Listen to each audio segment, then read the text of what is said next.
Hello and welcome everybody to the March monthly update video for Victoria 3. My name is Sanna, I'm part of the community team for Victoria, and in this month's video we're going to explore new territory and build marvelous feats of engineering. But first, let's talk about colonization.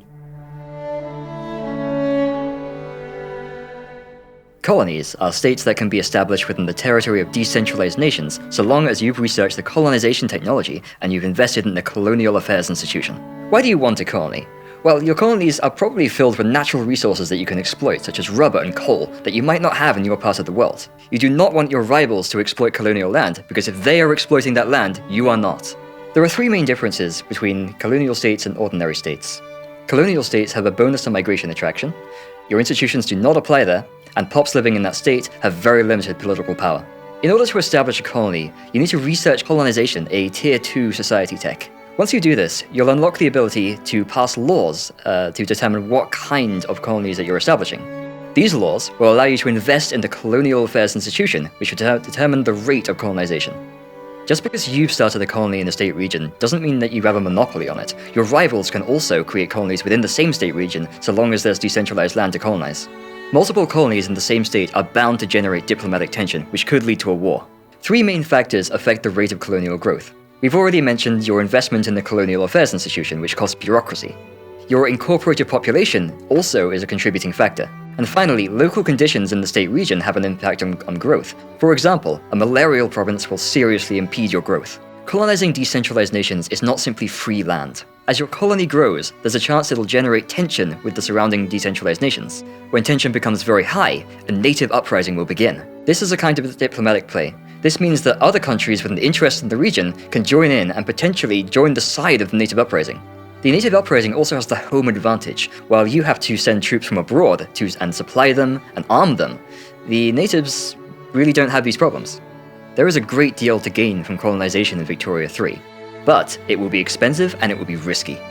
Now I'm sure I heard mention of decentralized nations in there somewhere, so let's learn a bit more about them and where they fit on the map of Victoria 3. Decentralized nations are unplayable factions that represent some of the peoples of the world who otherwise wouldn't appear on the map. They represent the less organized kingdoms, and polities, and just various groups of people who are and were present across the globe. Mapping these decentralized nations was a challenge. There was a lot of research to be done and a lot of holes to fill in terms of different data and trying to figure out who exactly was where at any given time. Shockingly, there's not a good census of every people in sub-Saharan Africa in 1830 to work on. You have to try to go through a lot of different sources published across a myriad array of magazines and books and such to try to create anything resembling a good model to work with. Mapping out these people has presented some challenges trying to balance design and gameplay and historical accuracy.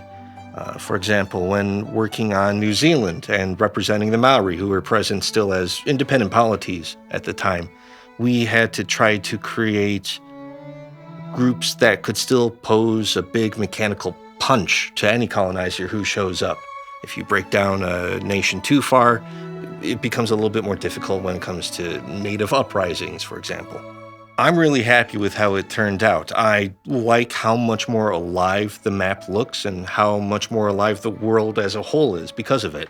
Every part of the map there are people, and you get to see those people. You get to interact with those people. The world is more alive, more colorful because of it. Balancing historical accuracy and gameplay does sound like quite the challenge. Speaking of challenges, let's move on to canals and monuments.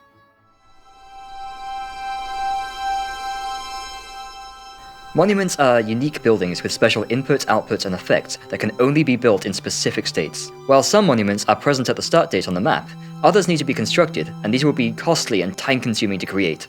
So why would you take on this expense? The benefits more than make up for the expenses. The Statue of Liberty, for instance, greatly increases the migration attraction in the state of New York. Each monument, such as the Kremlin or Angkor Wat, brings their own unique benefits to the table, give you an immense amount of prestige. A feature related to monuments are canals. Unique amongst all buildings in the game, canals create new connections between sea nodes. This will reduce your convoy costs while you're trading, as well as making it easier to supply your armies overseas. Canals are by far the most difficult building in Victoria 3 to construct. Before you even begin constructing your canal, you'll need to invest in an extensive survey of the region, which will cost you a great deal of bureaucracy. You can conduct this survey if you either own the region yourself, or if you are a great power with an interest in the region. The two canals that you can build in Victoria 3 are the Suez and Panama canals. As a great power who's completed the survey, you have the option to try to purchase a treaty port which will allow you to build the canal, or you could just take it. Canals and monuments offer you the opportunity to build some of the most impressive landmarks in the Victorian period. In other words, they are the best way to leave your mark on the map. Truly monumental. Now, let's go on an expedition. Exciting new discoveries await. Decisions are certain options that you can enact under certain conditions that can trigger all sorts of content. They can trigger events. They can trigger simple little packages of content like the purchase of Alaska, or they can even trigger expeditions. Expeditions are chains of content, chains of events that guide a country through exploration of a specific realm. Be it the Congo River, the Niger River. The Victorian era itself is a whole age of exploration and discovery. You get to go out and you finally really get to see what the whole world is. Once you really get all the way through an expedition, if you've done well, that's fantastic. You can get all sorts of bonuses from achieving an expedition. You can get little advances in your technology, both at the end and along the way. You can get huge boosts of prestige. People can look up to your government. It could be a whole grand experience all around. Of course, if you fail in your expedition, that's not going to be so good.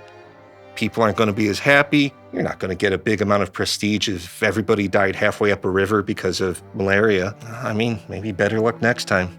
To start an expedition depends on a couple of different things. It depends on the specific expedition. You may need to research quinine in order to really go anywhere in sub-Saharan Africa. Of course, once you actually have met those requirements, once you have met those conditions, you can start your expedition at any time if you're choosing.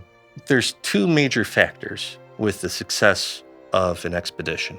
There's both the progress and the peril of an expedition. Progress is fairly simple. It's measuring how much you have progressed in an expedition. If you've actually managed to go up that first cataract in a river, that second cataract in a river, how far have you gotten to the source of the Nile? Peril is about what risks you've taken along the way. Maybe you had to discard a crate full of food and now you've increased your peril. Maybe there's a chance that your men will die on that expedition because you've angered too many people along the way. If you reach high enough peril during an expedition, all sorts of disasters can happen. I mean, the worst of all, of course, just being that the expedition dies. Future expeditions can come across the remains. You can build upon previous expeditions, find abandoned camps, build up on there, learn from their previous mistakes. But still, if you've managed to really reach max peril and everybody dies, that's the end of that expedition. How do you know what your progress or your peril is during an expedition? It's recorded right in the journal entry for the expedition itself. As your expedition progresses, you get updates in the journal entry about how you're doing. So at any given time, if you want to know how your party is doing going up that one river, you can check that journal entry and see exactly how well you're doing. Of course, you can also affect the progress and the peril just through your own choices. During an expedition, various events will pop up. Different choices will be presented to you, and you can choose things that may help the progress but increase peril, or maybe lose a bit of progress, but also you lose a lot of peril at the same time. Simple little trade-offs. Expeditions are one of the best ways we have to engage with that great element of exploration in the Victorian era, of not just being a big old state and big old empire just sitting there, but of going out into the world and seeing what's out there. And that brings us to the end of this monthly update video. We'll be back again next month with more from the dev team behind Victoria 3. In the meantime, follow us on Twitter and Facebook, join the official Victoria Discord, and subscribe to the Victoria 3 newsletter. Until then, see you later, alligator.